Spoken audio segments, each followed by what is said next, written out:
Hi, everyone. Thank you so much for tuning into today's Author Talk series brought to you by the Library Speakers Consortium. The Library Speakers Consortium is a partner of more than 500 library systems across the US, Canada, and New Zealand with the goal of making Author Talks more accessible to communities of all sizes. I am Brandon Adler, your host and moderator in conversation with each of the acclaimed authors and presenters that you will hear from throughout our series. Today, we are so excited to have best-selling author Leigh Bardugo with us to celebrate the 10-year anniversary of the release of her book, The Six of Crows. Hi, Leigh. Hi. Thank you for having me. Of course. So we're super excited to get started. I think I said that already. That's how excited I am. But I know that we have a bit of housekeeping information to keep everything running smoothly. I'm going to go through that, and then we can jump right in. We have compiled some questions that were pre-submitted with registration, so thank you for submitting those, but you can continue to submit questions throughout the entirety of the talk. So go ahead and do that by clicking the questions button that is below the live stream video. Unless you switched views, then it might be next to the live stream video. Keep in mind there are a lot of you tuning in today, so we'll get to as many questions as time allows. And don't worry if you have to leave early for any reason, all registrants will receive a link to the recording in about 24 hours. Now, to formally introduce our guest for today, Leigh Bardugo is the #1 New York Times bestselling author of The Familiar, Ninth House, and the creator of the Grishaverse, now a Netflix original series which spans the Shadow and Bone trilogy, the Six of Crows duology, and the King of Scars duology, and much more. Her short fiction has appeared in multiple anthologies, including the Best American Science Fiction and Fantasy. She lives in Los Angeles and is an associate fellow of Pauli Murray College at Yale University. We're so excited to have you here. How are you this evening, or I guess afternoon for you? Very delighted to be invited out here. So thank you. Yes, of course. And happy 10-year anniversary, by the way. I can't believe it's been 10 years. How do you feel about that? What's it feel like to you? I mean, honestly, it went by pretty quickly. And yet I have a very clear memory of writing this book and these books, really. And so that feels like a different person. There's just been so much that has changed in publishing, that has changed in the reading community. And so for me, it's sort of a weird feeling of being in both the present and the past. But I feel very grateful because, you know, when I started out, young adult was kind of booming, and I've seen a lot of very wonderful books sort of get forgotten. And so to be able to celebrate something and still have readers finding it, to me, feels like a real gift.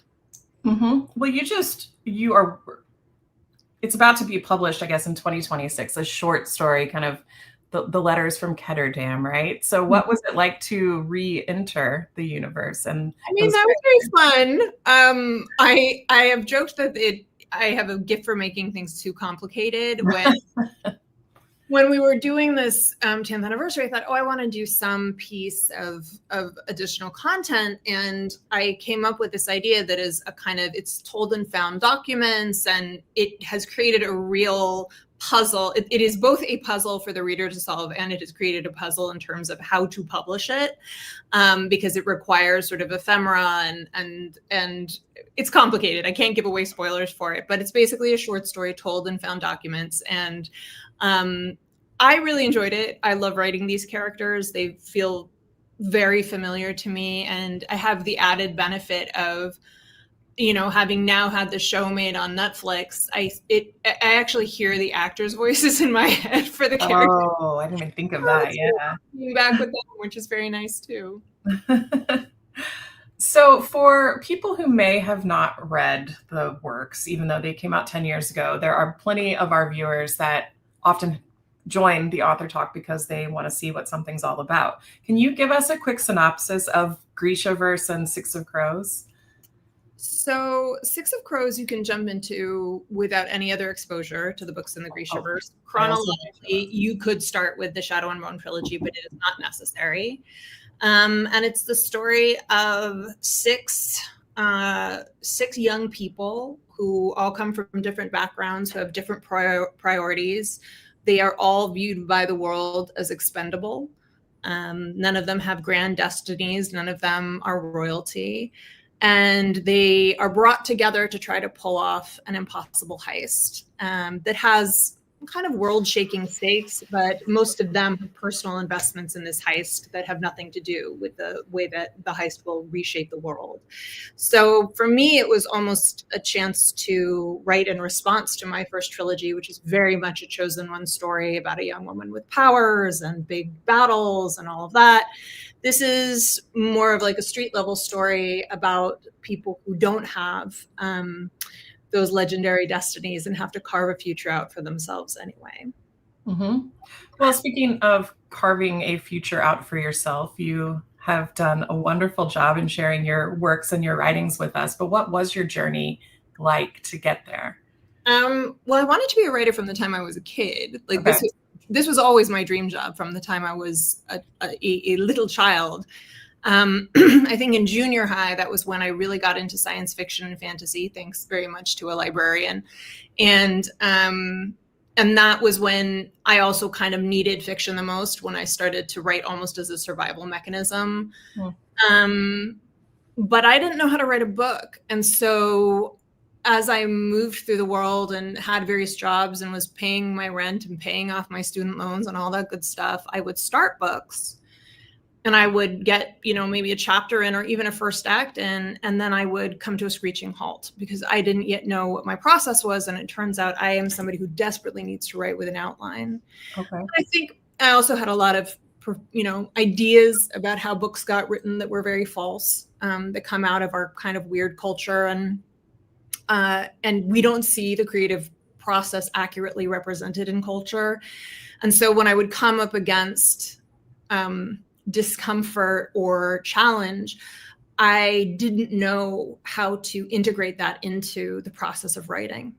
And so I would turn away from it. And I think for me, getting rid of that critical voice in my head, learning how to outline, and simply deciding that I was going to write a bad book before I attempted to write a good book, that was the magical formula. And that's what allowed me to really get through the first draft of Shadow and Bone. And once I had that bad book in front of me with a beginning, middle, and end, I could go back and say, here, there's actually something worth salvaging here. I can make this better. I can revise this. But for me, something I always try to tell aspiring writers is everybody's process is different. Some people outline, some people don't. Some people edit as they go, some people don't. Some people write every day, some people don't. Mm-hmm. It doesn't matter as long as you find the process that allows you to maintain momentum and move through that story. That's all that matters. Mm-hmm. I think that that's such sage advice, is giving yourself permission to find it your way and not having to feel like you have to go with the formula. I think a lot of the times people ask because there's this idea that there's some magical piece of craft that you can learn that will spare you the misery of writing a first draft. Yeah, and there isn't. And it doesn't, that you may experience that misery in the drafting process or in the revision process, but you will experience it because writing is hard. And if everybody could write a book, everybody would. But I actually think that understanding that grind and understanding what that process does, and then it makes you much more grateful for the good days when the story really does unravel for you and flow for you. Like, that is such a delicious experience.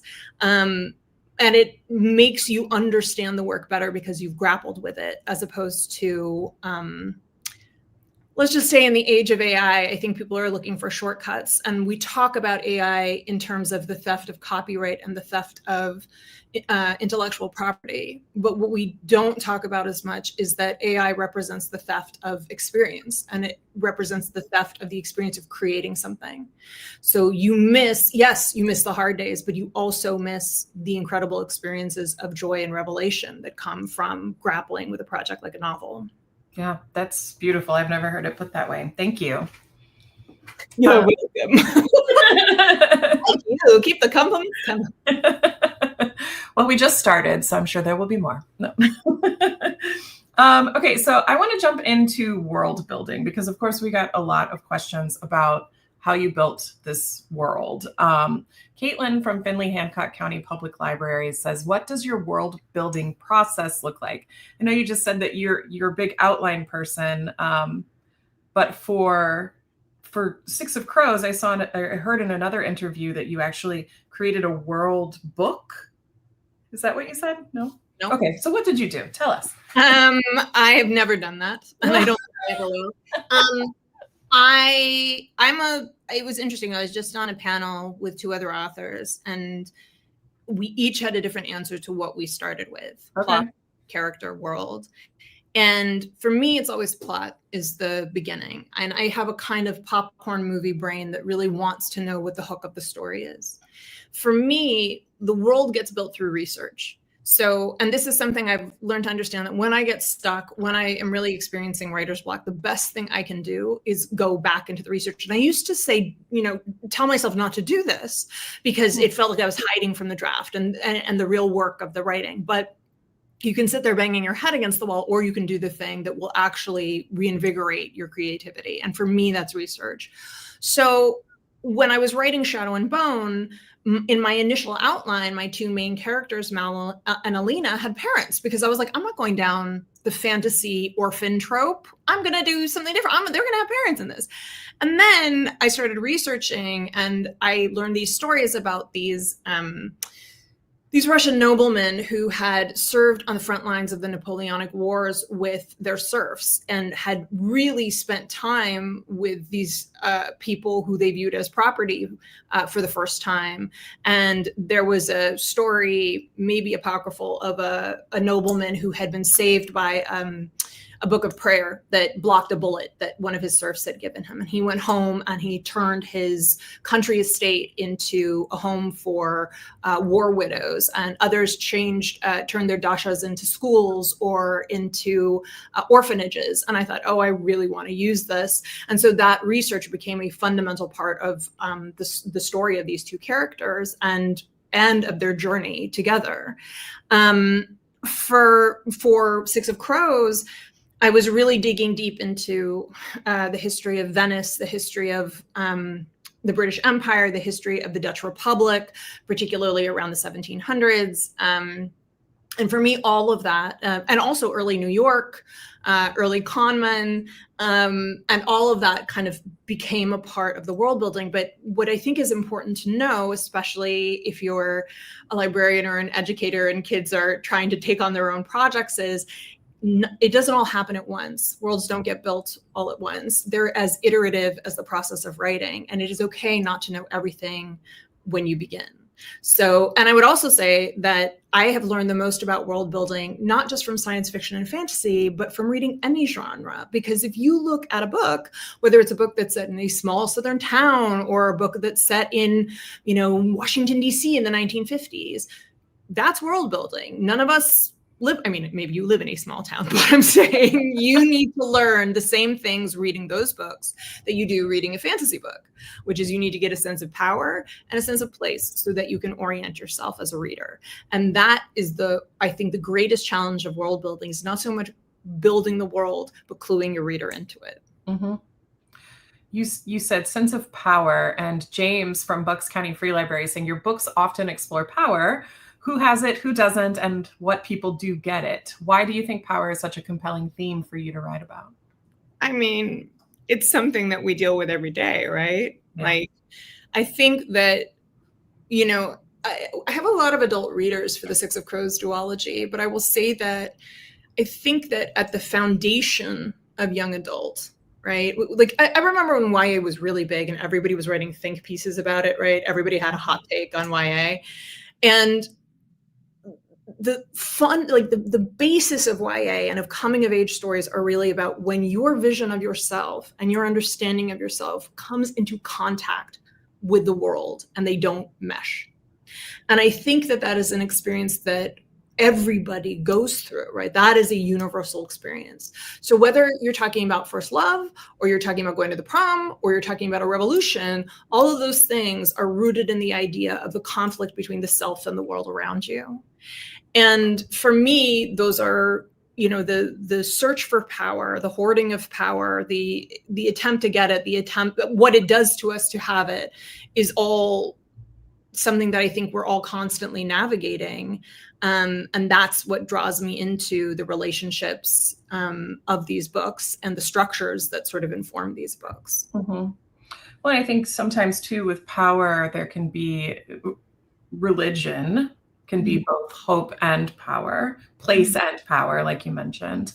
And Danielle from Cuyahoga Falls Library is saying, how do you handle the creation and representation of religion in Six of Crows? I'm not afraid of religion, which I find it very weird. Yes, religion can be a negative force in the world, but it can be an incredibly positive one too. Yeah. I don't think that faith is something to shy away from. So you have a character like Matthias, who was raised in a very particular way with very particular prejudices, and who has to reorient his faith in order to keep his relationship to his God and become the person he wants to be. And you have somebody like Inej, who has a deep relationship to her saints, and whose relationship with those saints never wavers despite everything she's been to. That's a thing that connects her to her culture and to her lost life, the life she had before she was brought to Ketterdam. And to me, when we think about world building, magic is just another kind of power. Economic influence, social influence, all of those things are just different markers of power in the world. And I think it would be a mistake to shy away from any of that. Yeah, absolutely. Evelyn from Calgary Public Library says, were you inspired by any specific folklore when it came to how the saints, the stories in Ketterdam, and the history behind the Grisha? Oh gosh, yes. Some of it is just historical stuff. Like you'll read about the Sailor's Bridge where they tie knots, hoping to return. That sailors are the most superstitious people in the world. That came from right out of history. There's a horrifying statistic that I think it was 1 out of every 3 ships that the East India Trading Company set out at the height of their trading from the Netherlands. 1 out of every 3 did not return. It was were attacked by pirates, etc. And that was considered the cost of doing business. And I actually changed that from 1 out of every 5 because 1 out of every 3 seemed absurd to me. Like I thought it would actually read as fiction. 1 out of every 5 seemed absurd too. I mean, if you look at the religion that governs a part of Ketterdam and that the Kirch is built around, it's very much oriented around prosperity doctrine and Gazen's hand, which is, the invisible hand of the markets. So there's, I guess that's not folklore. If you want sort of specific folklore, I guess that's all history. But I think too, if you read The Language of Thorns, which is my fairy tale collection, then you'll see sort of specific references to things like the Kitke and so forth from Russian folklore and Slavic folklore. With the saints and the lives of saints, I just did a ton of reading into both Catholic saints, Indian saints, because there's a very particular rhythm to those stories and a particular darkness to those stories. And in particular cases, like the tale of Sankt Nikolai, I wanted to use that actual story and sort of do my own take on it for the Grishaverse. And for me, I'm always playing with that dividing line between, so you'll see, so for instance, there's a saint named Sankta Ulla, who you can draw a direct connection to the story in Language of Thorns, which is about a mermaid, very much in the sort of Hans Christian Andersen tradition named Ulla. And to me, those connections, the way people interpret miracle, is one of the most exciting things to play with as an author. It's exciting to read about too. It's very exciting. Thank you. Okay, so Rachel from Fresno County Public Library says, which character from the Six of Crows duology was your favorite to write and why? Oh gosh. I mean, it depended on the day, depended who wasn't giving me trouble. Where they were taking you. It's true. I can tell you that the easiest character to write was Matthias because he just arrived. Yeah, he's very sort of archetypally fantasy. Like he's a fantasy guy. He's a warrior. He's got very big ideas about honor. And so he was loud and clear. I think that Kaz was the hardest to write because he is the smartest of the characters, I think. And I think, people always say, oh, well, a character can't be smarter than the author. That is so patently false. And I can prove it. I can point to Nikolai or David, who are inventors and scientists in my other books. Like, I put in a lot of placeholders before I then went to my friends who are actual science people, or went and dug into heavy research to try to figure out how they were going to do their problem solving. And Kaz is constantly scheming, and so those schemes needed a lot of work. I think for me, emotionally, it was always a pleasure to write Nina.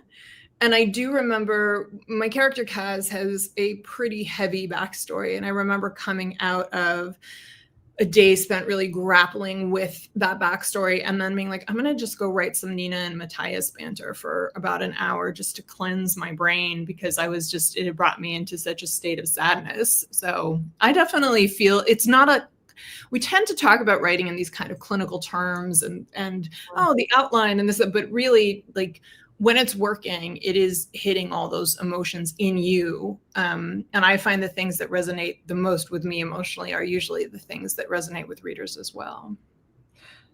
Have you been able to as easily transition in books that have fewer main characters when you're writing? What do you mean? So if you couldn't handle Kaz's backstory for a little while and you went to make yourself feel better with Nina and Matthias, have you found that harder in other books where you didn't have this? Probably on some level. Like, I'm working on the 3rd book in the 9th House series now, the final book in the trilogy. And in all of those books, there's kind of a lot of darkness, and they're fairly heavy. But also, a lot of humor. And I always find that surprising when people will talk about how dark a book is. And I was like, I thought it had a lot of jokes. But I do change the media I consume when I am working on those books. Like, I don't want to read heavy, dark stuff. I don't want to watch heavy, dark stuff when I'm working on these books, because it's too much of a thing. Mm-hmm. Yeah. It's funny that you said Kaz was smarter than you. We had somebody that submitted a question before, like a pre-submitted question that asked if you felt like any of your characters were smarter than you, and I was going to ask that. So it's funny. I mean, so many of them, so very many of them. The fun ones to rate are the ones who are not as smart as I am, like Tripp. He's a hoot. Darby from Weathersfield Library says, if any of the non-Grisha members of the Crows were to be Grisha, do you have any thoughts on who they would be or what speciality they would have? Oh, that's interesting. Oh, that's so interesting. I think, oh man, I'm trying to imagine Matthias waking up discovering he was a Grisha. Right. What an identity crisis that would be. I think he would be a tide maker. He would control the ice. I think if Kaz was a Grisha, he would be running all of Kerch at this point. Like, there would be nothing that could stop him. And of course, he would be a heartrender. Yeah, I don't know. I always feel like Kaz wouldn't even, like, Jurda Parim would just be like his level. Yeah, that man is set at 11 at all times. Yes, yeah. Like, he wouldn't have to take it, is what I mean. Is like he would just have. No, that would be overkill. We don't need. Absolutely. Samantha from Broward County Library says, your characters often feel deeply human because of their moral ambiguity. How do you approach crafting a character who is compellingly morally gray? What guiding principles or techniques do you use to keep them believable rather than simply contradictory? I mean, look, I think the job of the artist and the writer and whatever we're doing is to be as honest as possible. And I think the reality is, I've always been surprised at the kind of discourse around the moral grayness, because I think that these characters are just human beings. The majority of us don't always make the noble or heroic choice. Mm-hmm. And I actually find it harder to get my head around a character like Nikolai Lantsov, who is so patriotic and so devoted to his country and so devoted to being the best human being he can be. He has a deep nobility to him that I think was actually a greater challenge to portray in a realistic way. I think what I enjoy about characters like Kaz, characters like Alex Stern, characters like, even the Darkling, is that they bring an element of chaos to the plot because there is a part of them that is unpredictable because you do not know how far they'll go. And for most of us who operate in the real world, we have very clear limits on what social norms and our desire to not be arrested place on us. And with these characters, you don't know how far they will push those boundaries. And that, as a writer, is very exciting. But I think what we always have to keep in mind is, what does a character want? And what does a character need? And to me, the conflict between those two things, the tension between those things, their inability to look at what they need as opposed to what they want, is part of what makes writing exciting, and I think keeps the character engaging, hopefully. Yeah, absolutely. Kelsey from Riverhead Free Library says, did you have a plan for Kaz's character development through Crooked Kingdom, specifically his escalating violence, desperation, and simultaneous growth of affection for Inej and the other members of his crew? I mean, my goal was to build Crooked Kingdom like a kind of Matryoshka doll, where you're just kind of getting tighter and tighter and tighter in. So the walls really start to close in around the characters. Every time they seek a path out, it's blocked. When I wrote Six of Crows, I wasn't sure if it was going to be one book or two, which is unusual for me because, again, I outline, but I knew I needed to write it to see, because I knew I could tie up the plot in that book if need be. But by the time I got to the end, sure, the plot could get resolved, but the characters still had a long way to go emotionally. And so I needed another book to really put them through. I would not say it's therapy, because none of them get therapy, but I put them through their emotional paces so that they could reach the end of their emotional arcs. And for Kaz, this is someone who, again, what he thinks he needs, what he thinks he wants is vengeance and money. And what he needs is human connection. And those two things had to come into conflict in the most direct way possible in order for him to bring him closer to the man I wanted him to be at the end of that book. Mm-hmm. Okay. Brittany from Southern New Hampshire University is saying Six of Crows and Crooked Kingdom involve intricate plots with intelligent characters who are either 6 steps ahead or catch up fast and get ahead again. Mm-hmm. How did you keep it all straight and believable? Was it overwhelming? So interesting. There's a lot of questions about, sorry, there's a very bright beam of kind of moving. I am over here. This is interesting to me, that the idea of believability keeps coming into play. Yeah. And again, I think as long as we tell the story honestly, I think that keeps us in the place of believability. Mm-hmm. So when you're building when I'm building a heist, I am looking for the turns, right? And the thing to think about is that there are 2 marks. There's the mark on the page, who is getting swindled or conned, and there's the reader, who is the second mark. And the reader needs to be able, and we can get away with much less in books than you can get away with in movies or TV. Okay. Mm-hmm. I don't know if you've watched Leverage. So much fun. None of the cons and heists make any sense at all. They do not hold up. They're all of a sudden they'll all be meeting somewhere and you're like, how did they know to get there? You can get away with that in a TV show because the pleasure of it is moving at pace. But in a book, readers are more demanding. Mm-hmm. And they're going to be looking, they're going to want to be able to, what you don't want is for that revelation to come and for them to say, huh? You want it to come and to say, oh no, that's what these 5 things meant leading up to this. So a lot of that is retrofitting. Okay. Is it okay to reveal a spoiler here for 6? I don't know if I should do a big spoiler. We typically don't, but these books. Okay, I can do this. We can do this without spoiling. So the main thrust of the plot in Six of Crows is they have to break into the ice court. Great. Well, then there was a particular part of the ice court that I didn't know how to get them out of. And for weeks, I didn't know how to get them out. And then one day I was in the shower where all revelation happens. And I'm washing my hair and I can invent this thing to get them out. But then what that meant as a writer was I had to go back and lay the foundation of that thing throughout the plot in order to make sure that when that happened, no one said, I didn't know they had this in this world. Where did this come from? Now that seems very basic, but all of us have had the experience of watching a movie or reading a book where we think, oh, what? And that is the thing that is the worst thought as a writer, I think, for me. I think of somebody feeling like that move wasn't earned. And so, and that falling flat because people they didn't have the proper setup for it. Yeah. So again, to me, the writing process is iterative. And once you've written a heist, you'll know how to write a heist forever. That first book, Raiding Six of Crows, was absolutely brutal for me because I had never written in multiple POVs before. I had never written flashback before. I'd never written a prison break before.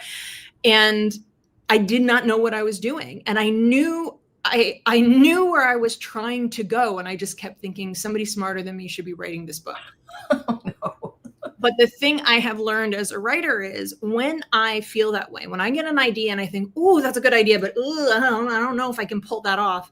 Instead of turning away from that, you run toward that because some part of your brain is telling you something exciting is happening over here. And it may be scary and it may be challenging, but the payoff has a really good shot of being good. And I like that experience. And I like feeling like I've conquered something new. And so now I really try to use that discomfort almost as like a sign pointing me in the right direction, as opposed to a red flag turning me away from something. Mm-hmm. What mechanisms do you employ to keep yourself writing? Like before you recognize that as a point of I need to go toward that. How did you keep yourself kind of hyped to keep doing it? I mean, with that first book, Shadow and Bone, I played a kind of game with myself. First of all, I had a sort of weird day job at the time that really, I used to write movie trailers for a living. And when I was writing copy for movie trailers, which has come in very handy for writing copy on the back of a book, I did not write a lot because it was almost like that muscle was getting fatigued during the work of the day. And then when my dad passed away, I pivoted to, I made a terrible career decision, which was I quit my very well-paying, stable job, and I went to work in makeup and special effects, where I never made hardly any money and was on my feet probably 12 hours a day. But because I had made that shift, all day long, my subconscious was working on this story. And so I would come home physically exhausted, but excited to write. And I think also, if I'm honest, I was in a pretty dark place in my life. I was in a horrific relationship. I was in a job I didn't particularly like and wasn't particularly good at. And so writing for me was this tremendous refuge in the way that it had been when I was young. And so I moved toward that again, instead of moving away from it. But I think too, I think we have to be very conscious of, again, process, but also understanding where obstruction comes from. So if you are stuck, sometimes it's not knowing where the story goes. Sometimes it's you took a turn a couple chapters back and you have to reorient yourself back to where you knew where you were going. Sometimes it's as simple as I'm going to change POVs, or I'm going to write in first instead of third, or I'm going to go for a walk and talk to my pretend editor, whatever it is. But sometimes it's I'm tired, I'm fatigued, I'm dealing with loss, I'm worried about my kid, I'm worried about my mom, whatever it is, and honoring that and not punishing ourselves for not being machines who write books, but being human beings who are trying to write books. Yeah. Thank you. Cecilia from the Lane Libraries is saying, your characters have been monumental for disability representation in YA literature, and so much of what makes these characters who they are is that aspect of their identity. When writing these characters, how do you decide how much influence their disabled identity had on their personality? For example, Kaz has a physical disability, but much of his personality is dictated by touch aversion. Look, my whole goal in writing Kaz, in writing Jesper, and writing Wylan, and writing all of these characters was not to hang a sign on them that said, sure, I'm disabled, I have, I'm neurodivergent, whatever it is. It was simply to, again, represent the world around me honestly, represent my own experiences as someone with a disability honestly, And also to make it clear that romance and adventure and magic do not belong to one kind of person, not one kind of body, and certainly not one kind of mind. Mm-hmm. That's a great answer. Thank you. Let's see. Lindsay is saying, which is your favorite character voice to use, or which do you feel most personally connected to? And which is the easiest voice to write in, and which is the hardest? Oh, gosh. I mean, if it's working, they're all pretty comfortable to write in. If it's not, then I usually have to think more deeply about the character. I can tell you that Kaz locked in pretty early. Matthias locked in early. Nina in the first draft of Six of Crows was real boring. She had not locked in. She was kind of like I guess the term now would be Mary Sue. Like she was kind of like just a really nice girl trying to do the right thing. That's so surprising. I know. It wasn't until I was working on that second draft. And when by first draft, I mean kind of my zero draft of the book before anybody else saw it. That finding her voice meant finding sort of a single moment where she was talking to Kaz, where he says, "You have crumbs on your cleavage," because I think she's eating a cookie. And she says, "I don't care." And I was like, there's my girl. And you do find, I find that again, it's iterative. I cannot stress enough how important revision is to me for writing anything, whether it is a novel or an email. But for me, I read my books aloud, usually around the second round of developmental edits.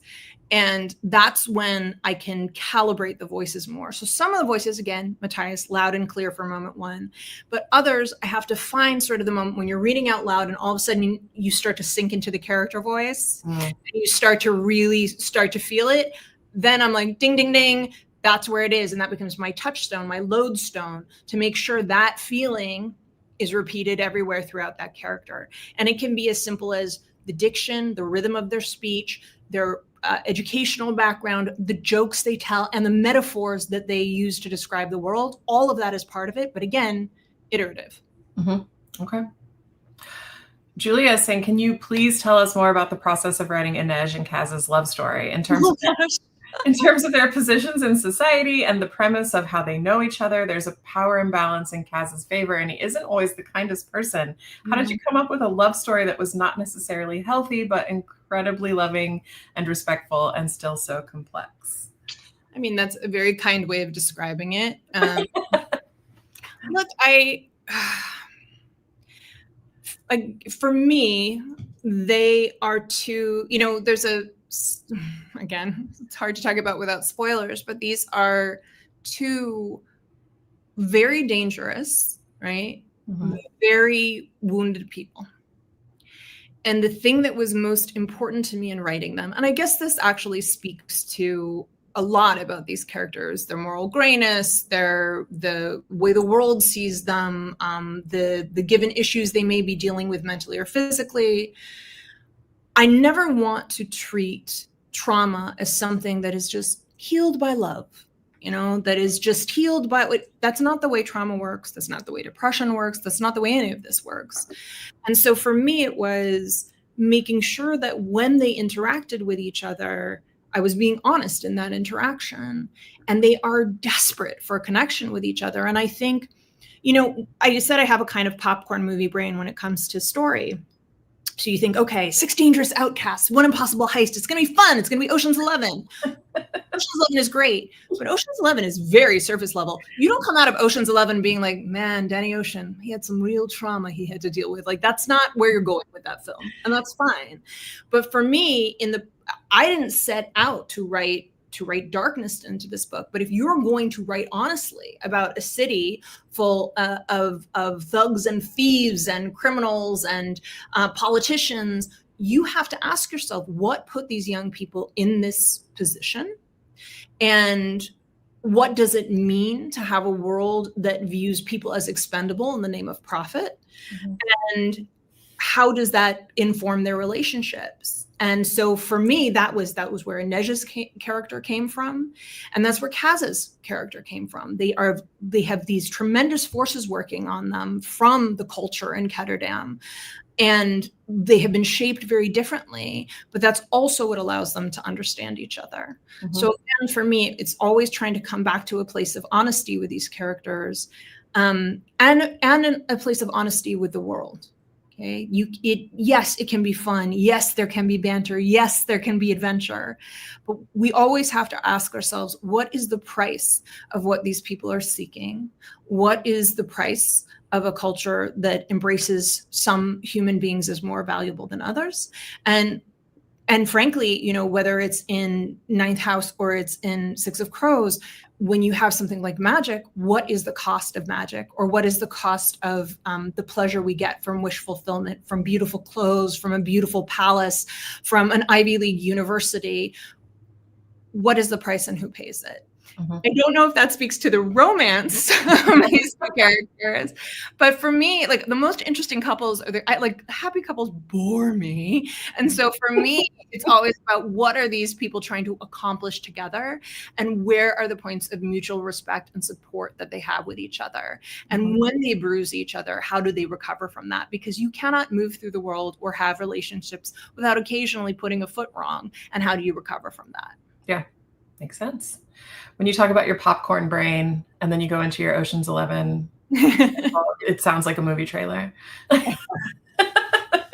Well, hilariously, when we were, I'm sorry, I'm still trying to escape this sunbeam that is pursuing me. I'm very warm. When we were working on the promotion for the show at Netflix, I was like, well, I have a suggestion for the trailer. Use the question, what if darkness was a place? Because I had been pitching this book for years, right? I had been pitching Shadow and Bone for years, and that was the guiding question of it. And so they were like, well, we don't like to ask questions in trailers. And I was like, I hear you, and I brought it up in an interview, like a group interview on Zoom, and Ben Barnes was like, oh, I love that.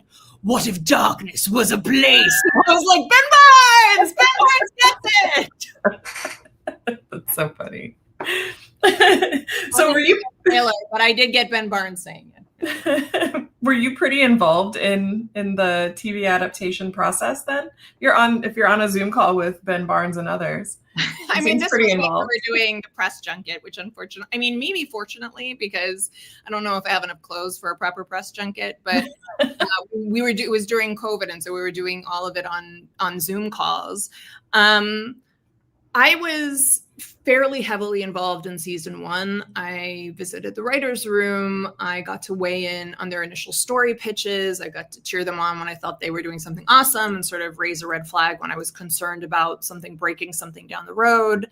Mm-hmm. When it came to season 2, I had to take a big step back. I hadn't written my own work in almost a year. And I didn't get into this to be a TV writer. I got into this to be a novelist. And so for me, I understood that I was going to have to take a step back in order to keep writing books. Yeah.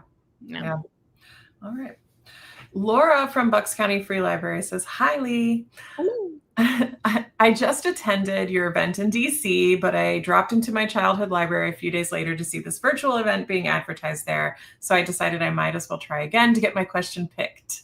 One can never have too much Grishaverse. My question, Shadow and Bone debuted in traditional publishing almost 15 years ago now. What do you wish you had known as a debuting YA sci-fi fantasy author? And what advice would you give to someone debuting in that space currently? Oh my goodness. I think the first thing I need to say is that it is a very different world in publishing than the world I published into. When I have sometimes looked back and thought, gosh, I wish I'd started younger. I didn't publish until I was 37. I'm 50 now. I'm tired. But I also understand that had I published Shadow and Bone 5 years before that, 10 years before that, I'm not sure the same market would have existed for it. Young adult was the hot place to be in 2009 through I don't know when, but certainly through 2012 when I was publishing. And publishers were excited about that market. It was a growing market. It was a huge portion of book sales. to be completely frank, those sales have contracted. The market for YA has contracted. And that is a tougher place to be if you are. That doesn't mean that people aren't still buying and publishing and succeeding. They absolutely are. But it is a very different climate than the one I'm publishing into. Even the media climate is different, right? We have fewer outlets, magazines, shows that are covering books in the same way that they were back then. And so once you've gotten published, getting attention for those books is even harder, whether you're in YA or you're in adult. So I would say to my younger self, I would just say, keep going, maybe that I didn't take my makeup kit apart until I published, I think, my third or fourth book, because I was so sure that this was just a house of cards that was going to come crashing down at any minute. They were going to realize they had let a fraud into the party and they were going to kick her out. But it's still something I think about sometimes, like the bouncer is breathing down my neck. But so I would probably tell that younger author to calm down and to just focus on the books. To a new author querying, I would say, if this isn't the moment for you, okay, if the book doesn't sell, but if you don't land an agent right away, if you don't sell the book right away, if the book comes out and it doesn't do what you want it to do, that does not mean you are not talented. It does not mean this isn't the career for you. It means that this is a particular moment in the market, and the market will shift. In a year, 2 years, 5 years, it will be in a different place. And the only way we fail as authors and creators is if we stop creating. And that can be very hard, right? We do not live in a culture that rewards aspiring anything. We live in a culture that rewards success and that likes to give us the illusion that success will be instant and massive and life-changing right away. Most of us did not build our careers that way. Most authors have day jobs. Most authors who don't have day jobs supplement their income from publishing with speaking gigs, teaching gigs, etc. We don't see that on social media. And so we get a very skewed vision of what it means to be creative in the world, to be creative and to create products. And so my advice to you is, one, I hope you sign, and I hope you're a massive, massive success right out of the gate and that I get to go to your premiere. But if it doesn't happen that way, you just must keep going. You must. If you care about stories and telling your stories, you must keep doing it. Mm-hmm. Great advice. Thank you. Skylar says, I've read your other books, but haven't tackled any of the Grishaverse books yet because it feels overwhelming. I was wondering what order you recommend reading them in to get the best experience. You did say it didn't matter earlier.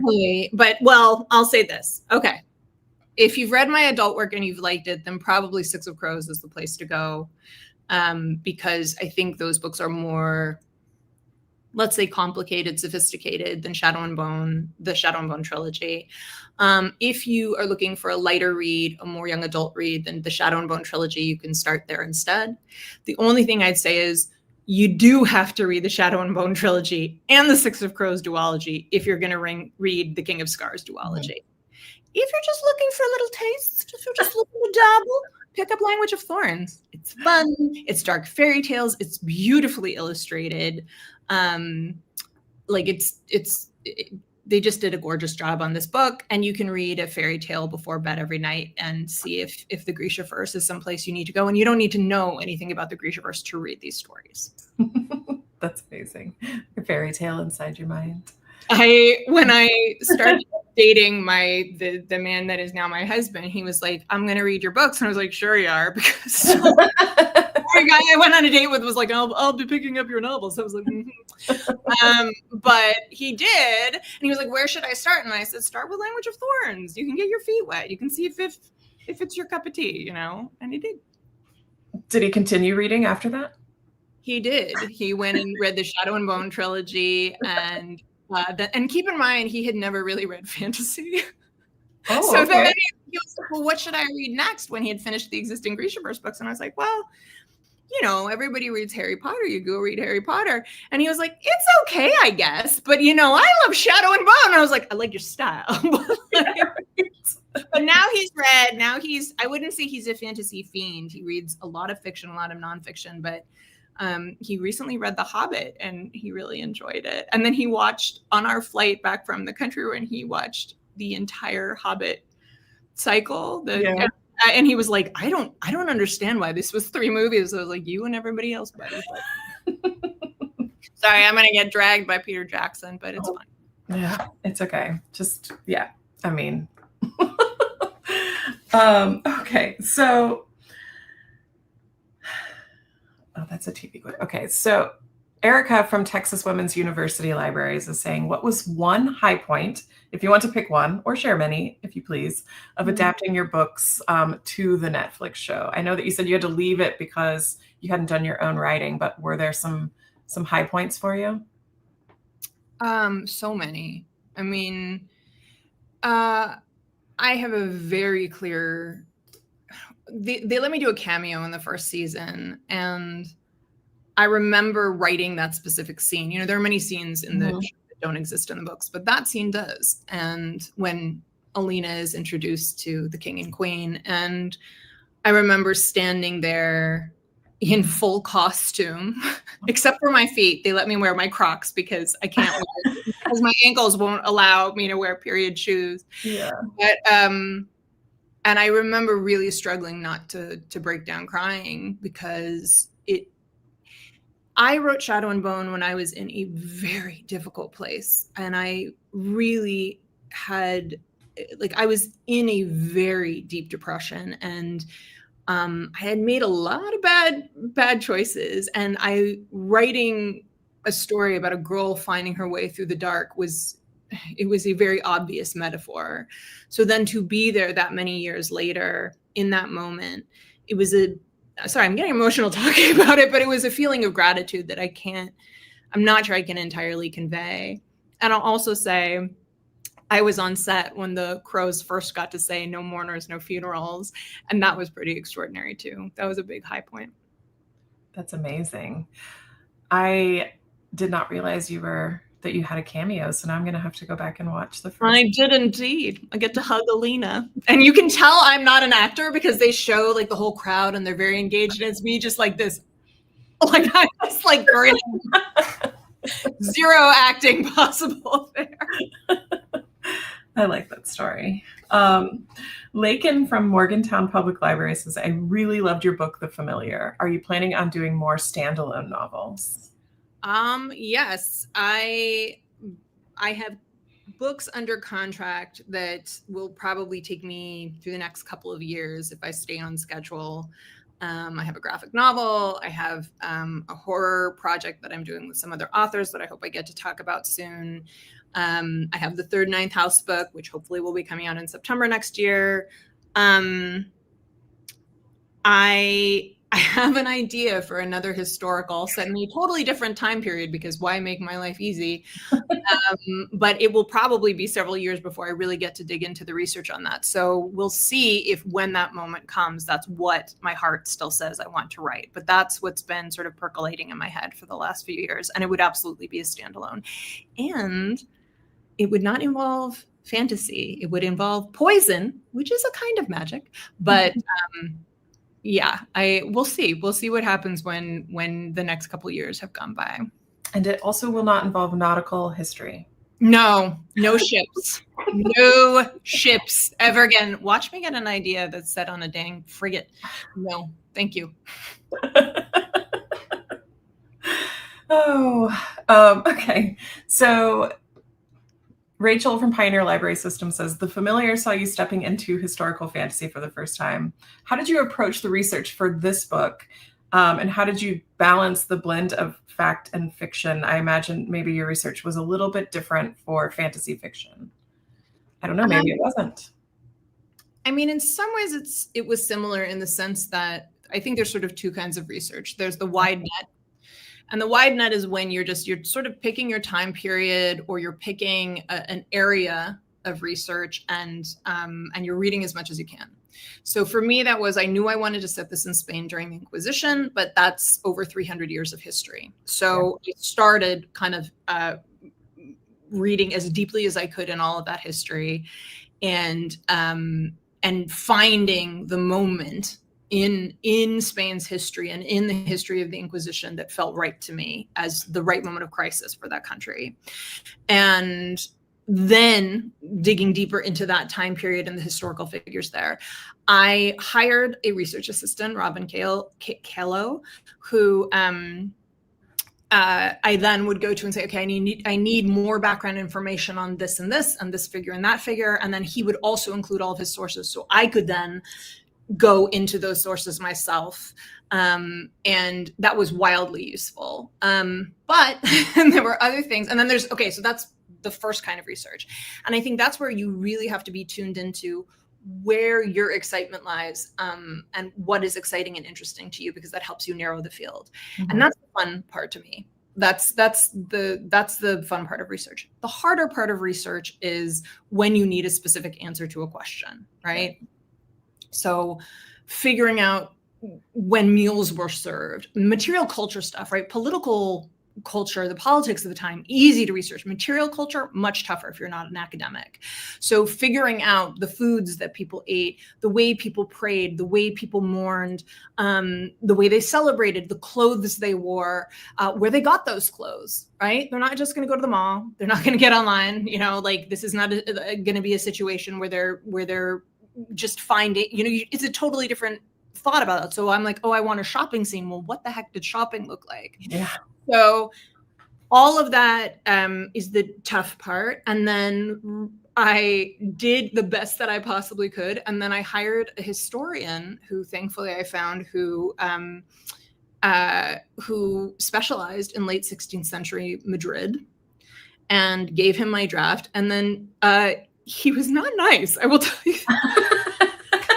I'm so glad you're not my professor, because he was just like very like, but I was so great. I would rather have him be mean than like a review in the New York Times be mean. Yeah. So I was like, absolutely, tell me how stupid I am for not knowing that there were no carrots in Renaissance Spain. I can take it. So just little things where you feel foolish for letting things slip by. But and then there was this sort of interesting thing that happened where, so for instance, there's a character who's known as the Prince of Olives, because it's sort of a derogatory term for him because he comes from a farming family. Well, he was like, well, there weren't really farming, wealthy farming families or well-to-do farming families. You had noblemen and you had the people working. He was like, if it were a vineyard, et cetera. And I was like, well, I don't, and so he was like, look, history is about generalization. There are always exceptions. Maybe this family was an exception. And I was like, okay, I'm going to let that one go, So there are times when you are working firmly in the history, and there are times when you're pivoting a little or letting yourself take a little bit of leeway. But I tried to be very careful on that because I wanted it to be a Trojan horse book that felt like historical fiction with just a little sprinkle of the miraculous in it. Mm-hmm. Yeah. So you just published a picture book, though, too, called The Invisible Parade. Can you tell us a bit about that? Yes, I have it here beside me. Oh, what a beautiful cover.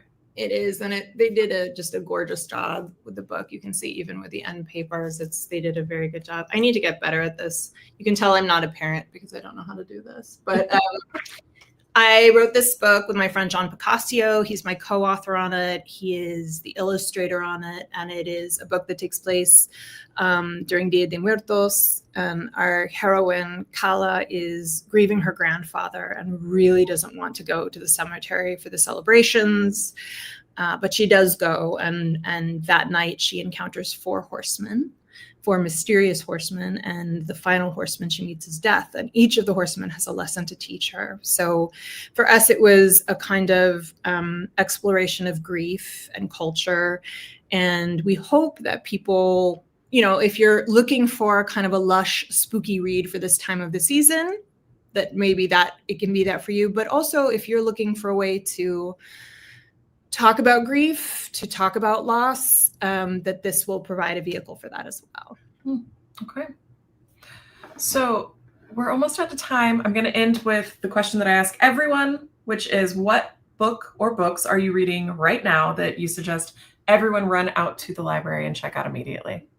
Okay. I am reading the sequel to Long Live Evil by Sarah Rees Brennan, but that's not out yet, so you can't get it yet. partner. But I've been reading Red City by Marie Lu. Nice. This is her adult debut. She is, of course, an amazing young adult author. This is very much adult, though. Totally fantastic. Really interesting magic system based around different kinds of alchemy. For kids, I am reading Catnap, which I think is really wonderful for kids who have an interest in art, or if you're trying to get them interested, if you're getting ready to take them to a museum. And then I'm also reading this nonfiction book, which is Stan and Gus. It is about Stanford White, who is one of history's notorious creeps, but also one of our most gifted architects. And he was like the architect of the Gilded Age. And it's about his relationship with this sculptor who did so much work for him and who he had a relationship with, who's, I can't speak French, but it's Augustus Godin. And it's really good. It's very juicy, very smart. And I have spent a lot of time online looking at White's buildings. So kind of part of my research for the third ninth house, but not exactly. Yeah. Okay. All right. Well, thank you so much for joining us. I truly had so much fun talking to you for the last hour. And thank you for sharing all of your creativity. I forgot to put these up earlier, so I want to make sure that everybody sees these beautiful, beautiful Dregs Edition that came out on the 10th anniversary. So thank you very much. Thank you. Thank you, everyone who is here. It's sort of weird to be in a Zoom room where I can't see you or hear you, but I hope it was entertaining, and I hope you enjoy the books. I also want to extend a huge thank you to all of our viewers for tuning in to the Author Talk today. Without your support, none of this would be possible. So thank you for choosing to spend your time with us. As a reminder, if you scroll down below the live stream video, you can see the resources area, which contains a link to the Dregs edition of the Six of Crows duology. We look forward to everyone joining us on October 22nd to chat with Nobel Peace Prize winner Malala Yousafzai about her newest memoir. Be sure to register for this and lots of other great events on your library's event page. I'm Brandon Adler, and thank you for joining us. Thank you.